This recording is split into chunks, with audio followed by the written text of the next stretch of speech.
And what about HDFC Bank and Kotak Mahindra Bank? Big day tomorrow. In the afternoon, we should get numbers from both of them.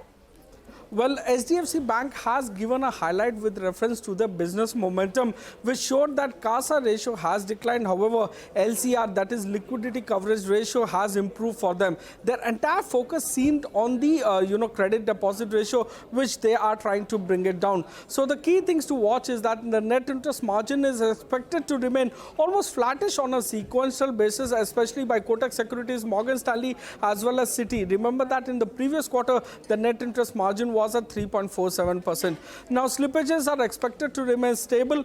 Morgan Stanley estimates a slippage of 8,000 crore versus 7,900 crore in the previous quarter. So, credit cost is expected to improve on a sequential basis. Again, Morgan Stanley estimates 9 basis point decline in credit cost on a sequential basis. Asset quality is expected to remain stable or improve on a sequential basis. Management commentary with respect to how they see the business momentum going ahead will be watched very closely.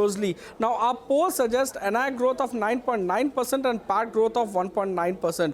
On Kotak Mahindra Bank, the focus will entirely be on the business momentum, that is the deposit growth as well as the credit growth. Net interest margin can come under pressure. Morgan Stanley estimates 27 basis point decline on a YY basis and 7 basis point on a sequential basis decline in net interest margin. So you need to watch out for the low cost deposit momentum. Last time it was around the 43.5% in Q2FY25. Slippages and asset quality will be seen closely. Morgan Stanley estimates slippages of 1,630 crores, which compares to 1,352 crore in the previous quarter. Again, Morgan Stanley estimates credit cost, about 75 basis point, which is up by 32 basis point on a YY basis and about 15 basis point on a sequential basis. So management commentary and outlook will be important. And another event to watch out will be the update on the RBI ban that they have on their digital as well as unsecured lending. Our poll suggests NII growth of 11% YY